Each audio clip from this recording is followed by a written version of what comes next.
कभी सोचा है कि एक अच्छी कहानी लिखने का कोई फिक्स्ड फॉर्मूला हो सकता है? आज हम जयशंकर प्रसाद की क्लासिक कहानी पुरस्कार की दुनिया में चलेंगे। ये एक ऐसी कहानी है जो हमें ये सोचने पर मजबूर कर देती है कि जब प्यार और फर्ज आमने सामने आ जाएं तो उसका पुरस्कार क्या मिलता है।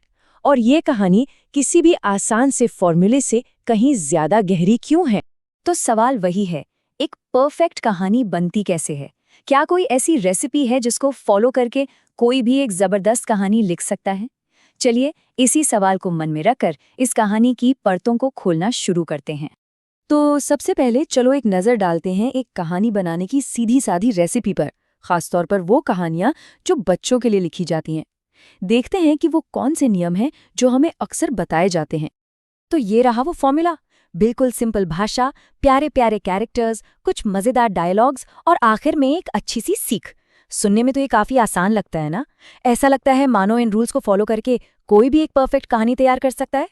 चलिए अब इस सिंपल सी रेसिपी का असली टेस्ट करते हैं। इसे एक बहुत ही गहरी और कॉम्प्लेक्स कहानी की कसौटी पर कसकर देखते हैं। हम बात कर रहे हैं जयशंकर प्रसाद की मशहूर कहानी पुरस्कार की, और देखते हैं कि क्या ये कहानी इन आसान से नियमों में फिट बैठती है। तो कहानी हमें ले चलती है कौशल राज्य, जहाँ एक बहुत बड़ा कृषि उत्सव मनाया जा रहा है, और यहीं हम मिलते हैं कहानी की हीरोइन मधुलिका से। इस उत्सव का एक नियम था, राजा जिस भी खेत को चुनते उसके मालिक को उसकी कीमत का 4 गुना दिया जाता, और इस साल मधुलिका का खेत चुना गया। लेकिन जब राजा उसे सोने के सिक्के देते हैं तो वो उन्हें लेने से साफ मना कर देती है। वो कहती है कि अपने पुरखों की जमीन बेचना पाप है। यही हमें उसके स्वाभिमानी कैरेक्टर की पहली झलक मिलती है। उसी उत्सव में मधुलिका की मुलाकात होती है मगध के निर्वासित राजकुमार अरुण से। कहानी फिर 3 साल आगे बढ़ जाती है। अब मधुलिका बहुत गरीबी में अपनी जिंदगी काट रही है, और फिर एक तूफानी रात में अरुण उसकी झोपड़ी पर वापस लौटता है। अरुण, जो अब एक बागी बन चुका है, मधुलिका के सामने एक ऐसा ऑफर रखता है जो उसकी पूरी जिंदगी बदल सकता है। वो कहता है कि अगर मधुलिका कौशल पर कब्जा करने में उसकी मदद करे तो वो उसे अपनी रानी बना लेगा। ये कहानी का वो मोड़ है जहां मधुलिका को अपने प्यार और अपने देश के बीच किसी एक को चुनना था। शुरू में तो मधुलिका अरुण के प्यार और अपनी मजबूरी की वजह से उसकी मदद करने के लिए मान जाती है, लेकिन जैसे ही हमले का वक्त करीब आता है, उसके अंदर अपने देश, अपनी मातृभूमि कौशल के लिए जो प्यार था वो जाग उठता है। और यहीं कहानी एक जबरदस्त मोड़ लेती है। पर अब सवाल ये है कि क्या ये कहानी उतनी सीधी साधी है जितनी हमने शुरुआत में सोचा था? क्या ये उस सिंपल से फॉर्मूले में कहीं भी फिट बैठती है? जाहिर है बिल्कुल नहीं। और यहीं से हम कहानी के दिल में उतरते हैं, इसके सेंट्रल कॉन्फ्लिक्ट को समझने के लिए, यानी व्यक्तिगत प्रेम और राष्ट्र प्रेम के बीच की जबरदस्त टक्कर।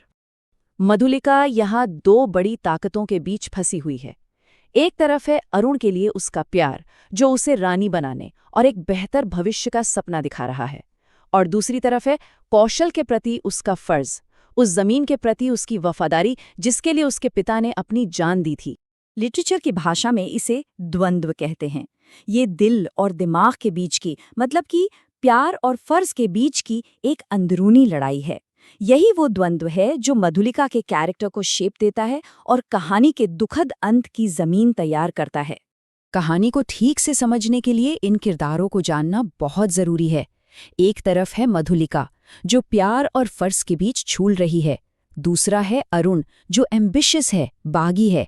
और फिर हैं कौशल के राजा, जो न्याय और परंपरा के सिंबल हैं। अब आते हैं कहानी के टाइटल पर, पुरस्कार। क्योंकि इस कहानी में पुरस्कार का जो असली मतलब है वो बिल्कुल भी वो नहीं है जो पहली नजर में हमें लगता है।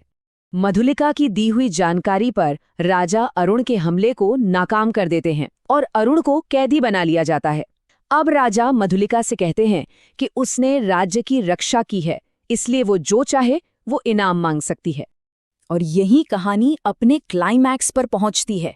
जब राजा मधुलिका को कोई भी पुरस्कार मांगने को कहते हैं तो वो बंदी बने अरुण की तरफ इशारा करके कहती है, मुझे भी प्राण दंड मिले। ये एक ऐसा जवाब था जिसकी किसी ने दूर दूर तक कल्पना नहीं की थी। तो फिर इस कहानी का असली पुरस्कार है क्या? ये सोना, चांदी या जमीन नहीं है, ये है मौत। मधुलिका उस इंसान के साथ मरना चुनती है जिससे वो प्यार करती थी और जिसे उसने धोखा भी दिया। अपने देश को बचाने का पुरस्कार वो अपनी ही जान देकर चुकाती है, और यहीं इस टाइटल का गहरा व्यंग्य, इसकी आयरनी छिपी है। तो आखिर में ये कहानी हमें क्या सिखाती है? इसका मैसेज क्या है? ये कहानी हमें कर्तव्य के कठोर रास्ते के बारे में बहुत कुछ बताती है।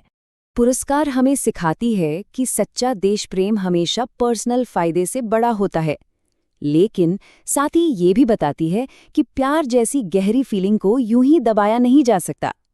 कर्तव्य का रास्ता अक्सर बहुत मुश्किल होता है और बड़े बलिदान मांगता है, और मधुलिका का यही आखिरी बलिदान उसे एक आम लड़की से एक ट्रैजिक हीरोइन बना देता है। और अब ये कहानी हमें एक बहुत बड़े सवाल के साथ छोड़ जाती है। प्यार और फर्ज के बीच सच्चा बलिदान आखिर है क्या? मधुलिका ने देश को तो चुन लिया, पर क्या वो अपने प्यार को छोड़ पाई?